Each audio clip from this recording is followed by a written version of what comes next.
이름으로 축복합니다. 예수님의 이름으로 건강합시다. 오늘은 이제 맥주 감사절로 지키면서 이제 누가복음 계속적으로 마치려고 합니다. 이제 24장이면은 어느 정도 마쳐지는데, 오늘 주제는 말씀을 기억하고, 사실은 이제 말씀을 기억하고 말씀이 생각날 때 비로소 감사가 흘러 넘치게 됩니다. 그러나 말씀이 약한 가운데 순간적인 일시적인 감사는 얼마 가지 못하지요. 그러나 우리의 감사는 끝없이 영원한 감사, 나를 구원하신 주님의 그 크신 감사, 물론 우리가 여러 가지 감사의 조건들이 상황적으로 있습니다. 그러나 그 감사들은 대부분이 일시적일 수 있습니다. 그러나 하나님이 주신 감사는 끝없이 감사가 나오고 영원한 감사가 되는 거예요. 이런 감사를 우리가 할 때만이 하나님이 얼마나 기뻐하실까. 하나님이 기뻐하시면 또한 나도 기뻐할 수 있는 그러한 믿음의 사람이 꼭 되시기를 주님의 이름으로 축복을 드립니다. 우선 이제 지난주에 있었던 말씀을 잠깐 언급을 해야만 이어지는 말씀이 됩니다. 23장 55절 56절 보겠습니다. 갈릴리에서 예수와 함께 온 여자들이 뒤를 따라 그 무덤과 그의 시체를 어떻게 두었는지 보고 돌아가 향품과 향유를 준비하더라 그랬어요. 여기 보니까 이들은 이제 계명을 따라 안식이 되는 시야 되는데, 그러지 못하고 이제 갈릴리에서 온 여자들이 열심히 예수님의 시신을 잘 단장하기 위해서 고급 향품과 향유를 정성 가득히 준비하고 있는 거예요. 예수님의 시신을 조금이라도 단장하고 싶은 마음은 나름대로의 상한 마음을 달래는 것이겠지요. 여전히 슬픔에 잠긴 거예요. 여자들은 예수님의 새벽에 무덤에 가는 것은 의로와 예수님을 사랑한다는 긍정적인 면도 있지만, 하나님의 관계 속에서 참된 쉼을 누리지 못하는 거예요. 물론 안식일이 쉼을 주는 건 아니지만 하나님과의 관계 속에서 참된 안식이 없는 거예요. 왜냐하면 예수님이 분명히 말씀하셨지요. 십자가의 죽으심과 부활하심을 말씀하고 약속하셨는데도 그것을 기억하지 못하니, 그래서 믿지 못하니까 결국은 안식하지 못하는 안타까움을 갖습니다. 우리가 답답하고 마음이 영혼이 흐트러졌을 때, 정돈이 안 될 때, 어느 순간 우리의 말씀이 생각날 때에 우리의 마음과 영혼이 정돈되게 됩니다. 어떨 때는 갈라디아 2장 20절에 있는 말씀도 생각나기도 하고, 또한 우리가 너무나 잘 아는 시편 23편의 말씀도 생각나고, 찬송가에도 보니까 테살로니가 혼곡에 가도 이런 찬송가 가사도 생각이 납니다. 이 여인들이 예수님의 부활하신 약속을 믿지 못하니 정성 가득한 향품과 향유가 준비하는 거예요. 준비한 결과가 좋았을까요? 나빴을까요? 준비한 결과는 사실은 어떤 면에서 그들이 열심히 준비했지만 향품과 향유를, 사실은 예수님이 부활하셨기에 의미가 사라지게 된 거예요. 이같이 약속을 믿지 못하는 믿음은 심승과 정성은 무의미로 보여집니다.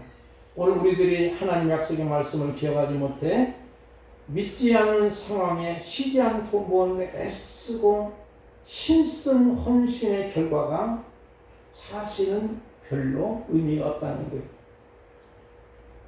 최선을 다해도 의미가 없는 거예요. 왜? 예수님은 반드시 부활하셨기 때문입니다. 하나님의 유대한 약속은 예수님의 십자가와 죽음과 부활입니다. 이같이 하나님의 약속에 대한 명확한 인식을 할 때 참 안식을 누리게 되고 안식을 주신 하나님께 감사할 수 있고 약속을 믿지 못하면 슬픔과 좌절이 여전합니다. 근심하게 됩니다. 그렇지만은 근심이 변하여 기쁨이 되면서 살아갈 때 하나님 나에게 기쁨 주시니 감사하오나이다. 이렇게 감사할 수 있는 것이죠. 사실 엘리야도 유대한 선지자지만은 그도 한때는 좌절과 절망에 빠졌었어요. 그때 하나님은 숨겨둔 7,000명을 말씀하십니다. 그때서 그 약속을 믿고 그가 이제 편안하게 된 것이죠. 우리는 어떻게 보면 존스럽고 선한 것이 별로 없고 유치하고 불신합니다. 그러나 그렇다고 하나님 우리를 버리실까요? 아닙니다. 한번 2절부터 4절까지 우리 김명신 원사님 읽어주실까요? 우리 무덤에서 불러 옥죄는 것을 보고 들어가니 주 예수의 십자가 보이지 않나더라. 이로 인하여 근심할 때에 문득 찬란한 옷을 입은 두 사람이 곁에 섰는지라. 아멘. 지금 여인들이 향품과 향유를 가득히 정성을 다해서 준비해가지고 무덤에 왔어요. 예수님의. 그런데 무덤에 돌이 굴려진 것을 보는 거예요. 옮겨진 거예요. 왜? 예수님의 시신이 보이지 않는 거예요. 그래서 근심하게 되는 그런 모습을 봅니다. 여러분이 과연 예수님의 약속을 믿었더라면 할렐루야로 화답해야 되는데 오히려 근심하는 것은 그들은 아직도 약속의 말씀을 굳건히 믿지를 못하니까 예수님의 시신을 그래도 내가 우리들이 단장이라 돼서 우리의 상한 마음도 조금이라도 달리고 싶은 마음이 있고 물론 여기에는 사랑이라는 것과 애정과 헌신이 있기는 있어요. 긍정적인 측면도 있지만 그러나 약속의 말씀을 믿었더라면 그들은 주님의 시신이 보이지 않으면 주님이 부활하신 것 같다. 그것을 확인하는 작업이 들어가야 되는데 오히려 그들은 근심하는 거예요. 현실적으로는 정상 같지만은 진리상으로는 기뻐할 일이잖아요. 왜냐하면 누가복음 9장 22절 보니까 이르시되 인자가 많은 고난을 받고 장로들과 대장과 서기관들에게 버림받아요 죽음을 당하고 제3일에 살아나야 하리라 하시고 이 말씀이 반드시 하셨거든요. 이 말씀이 기억만 났더라면 그들은 근심하지 않았을 거예요. 그리고 예수님이 부활한다 보니까 그 당시에 예수님을 십자가에 처형한 종교 권력자들은 빌라도에게 얘기를 해서 무덤을 지키자. 그래서 이제 마태복음 27장 65절에 보니까 빌라도가 이르되 너에게 경비병이 있으니 가서 힘대로 굳게 지키라는 거예요. 그들이 경비병께 가서 돌을 임봉하고 무덤을 굳게 지키는 거예요. 그러면 이 돌을 굴릴 수 있는 사람은 없는 거잖아요. 그런 상황이잖아요. 그런데도 이 여인들은 안타까운 것은 아직도 말씀을 믿지 못하고 약속의 말씀을 기억이 안 나니까 생각이 안 나니까 그냥 근심이 태산이 되는 거예요. 혹시나 누가 예수님의 시체를 훔쳐간 것이 아닐까? 그러나 바리새인과 제자들은 훔쳐간 후에 부활하였다고 할까 해서 무덤을 굳게 지키고 빌라도에게 제안해서 그거라고 경비병을 통해 철저히 지키는 것이요. 그러므로 시체를 훔쳐간다는 것은 불가능한 일인데도 그런 상황에서 여인들은 예수님의 부활을 믿지 못하니 근심할 수밖에 없는 거예요. 4절과 5절을 보겠습니다. 제가 이로 인하여 근심할 때에 문득 찬란한 옷을 입은 두 사람이 곁에 섰는지라. 여러분, 이게 바로 하나님 은혜예요. 근심과 좌절과 절망과 아픈 상처 속에 헤매있을 때 하나님이 은혜를 베풀어 주시는 거예요. 왜? 믿음의 성도들이기 때문에 문득 찬란한 옷을 입은 두 사람이 곁에 서는 거예요. 물론 천사들이겠지요. 그러면서 5절 말씀 보니까 여자들이 주여 얼굴을 땅에 대니 두 사람이 이르되 어찌해서 살아있는 자를 죽은 자 가운데 찾느냐고 실망하지만 사실은 은혜입니다. 은혜입니다. 천상의 사람이 어찌하여 살아있는 자를 죽은 자 가운데 찾느냐. 한번 5절과 6절을 우리 청취자분들 읽어주실까요? 너무나 귀한 말씀입니다. 어찌하여 살아있는 자를 죽은 자 가운데서 찾느냐. 여기 계시지 않고 살아나셨느니라. 갈릴리에 계실 때 너에게 어떻게 말씀하셨는지를 기억하라. 아멘. 갈릴리에 있을 때 예수님께서 어떻게 말씀하셨는지 기억하라는 거예요. 아직도 기억이 안 나는 거예요. 그때 천상의 사람이 바로 그 얘기를 하는 거예요. 왜 너희들이 살아있는 자를 죽은 자 가운데 찾느냐는 거예요. 왜?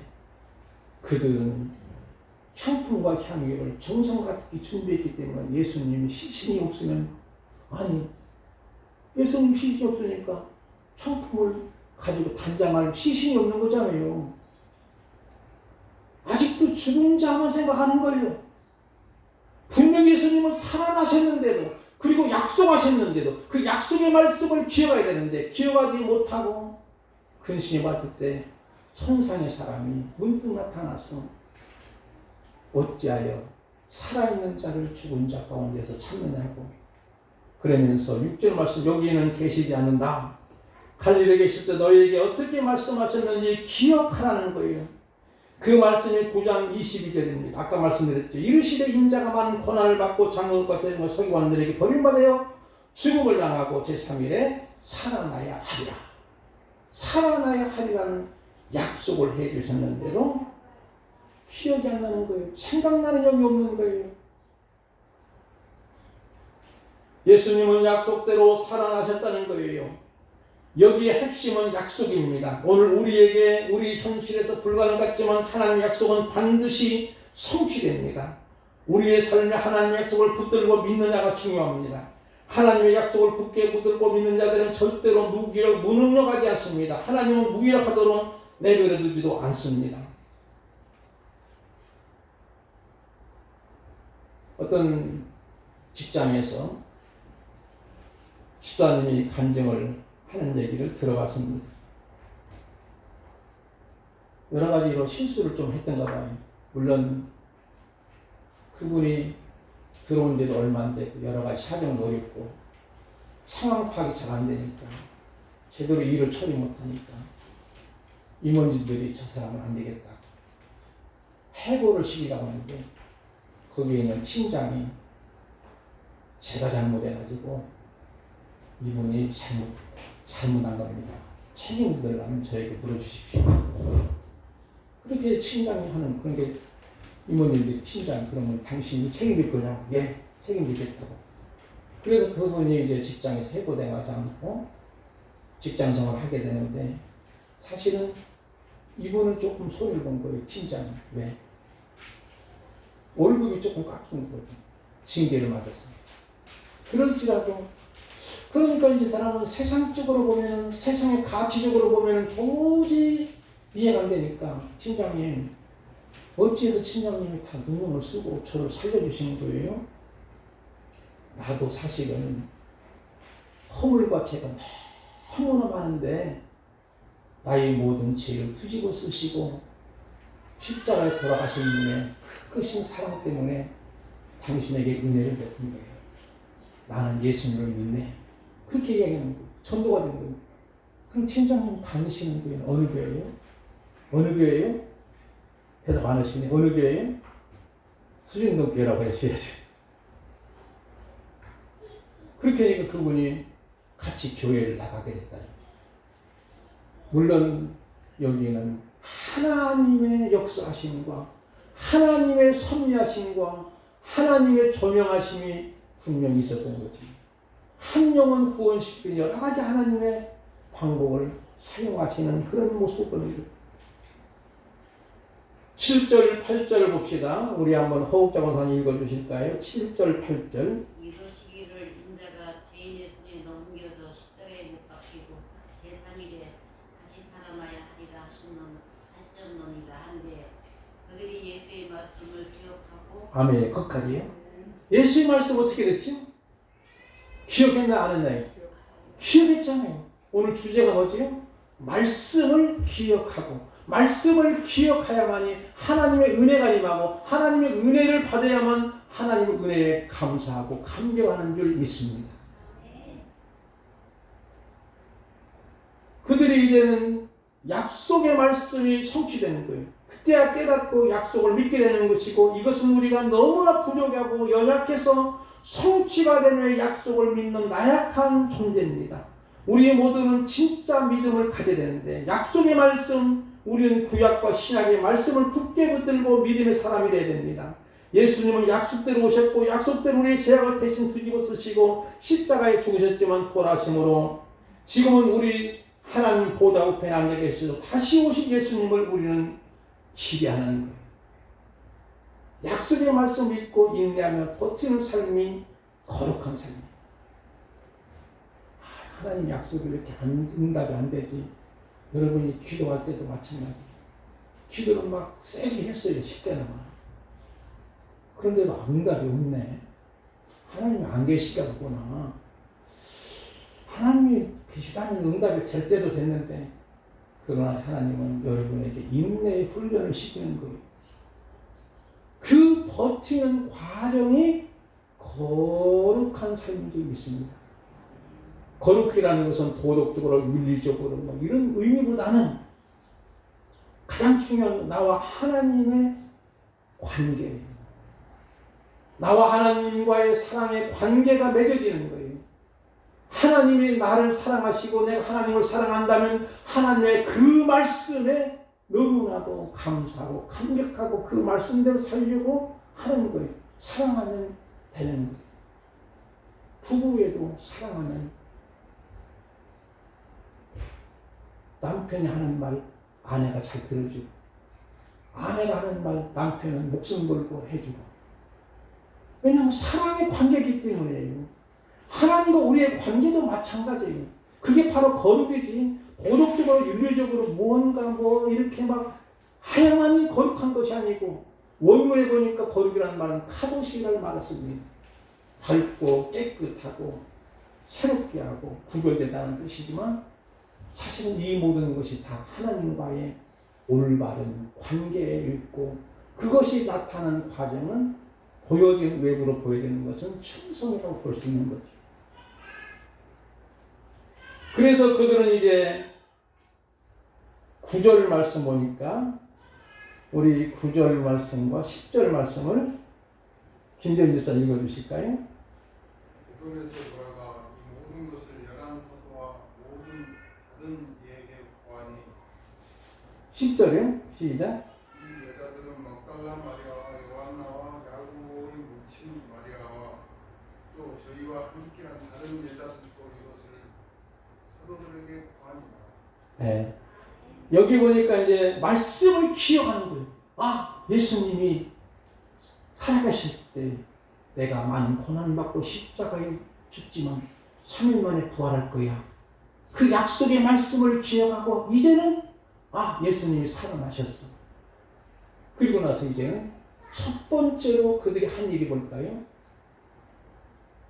제자들에게, 열한자에게 알리는 거, 증언하는 거예요. 증언하는 거예요.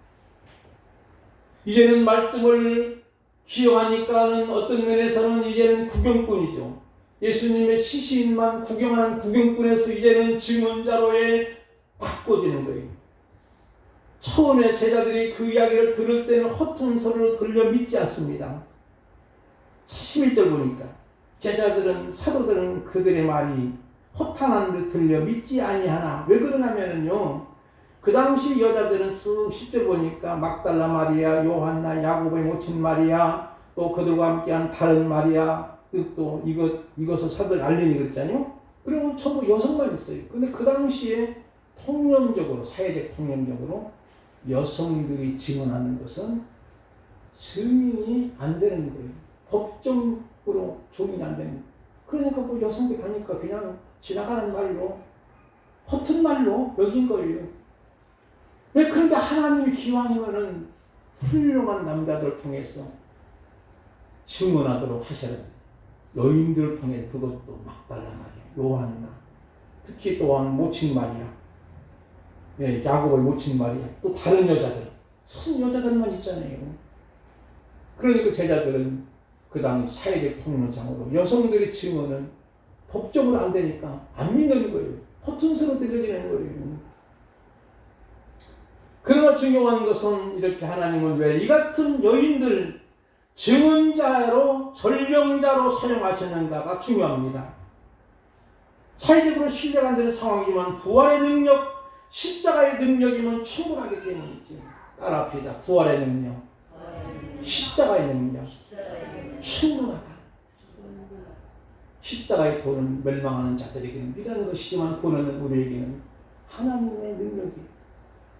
바로 부활의 능력, 십자가의 능력, 그 능력만이면 충분하기에 비록 사회적으로 증언대가 올라갈 수 없는 여인일지라도 그들을 쓰시는 거예요.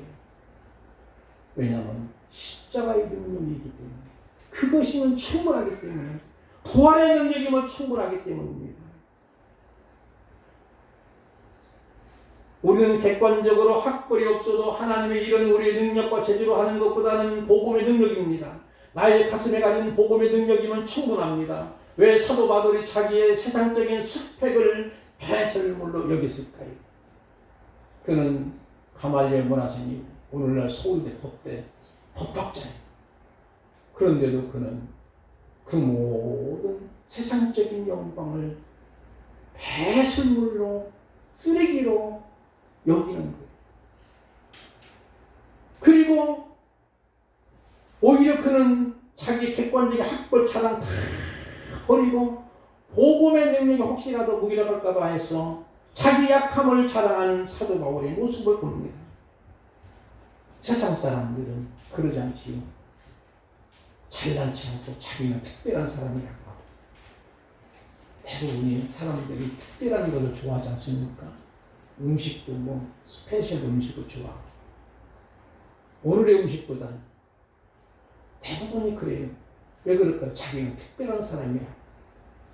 그렇게 드러내고자 하는 거예요. 근데 바울이 그렇게 많은 7대 영광을 가지면서도 똥으로 여긴 것은 예수님의 십자가의 능력이 무기력해질까 봐 오히려 자기의 약함을 자랑하고, 약함을 자랑하니 오히려 예수님의 힘이 함께하니 강해졌다고 고백하는 거예요.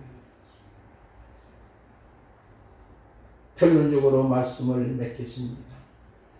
거룩함은 하나님의 약속을 굳게 붙들고 인내하며 끝까지 버티는 삶이죠. 아까 말씀드린 것처럼 하나님과의 관계입니다. 사랑의 관계입니다. 하나님의 약속은 1.1획도 가감이 없습니다. 아주 핵심적인 말씀을 우리 차현성 권사님 한번 읽어주실까요? 누가복음 21장 33절. 인쇄물에 있어요. 권사님 성의 찾지 말고.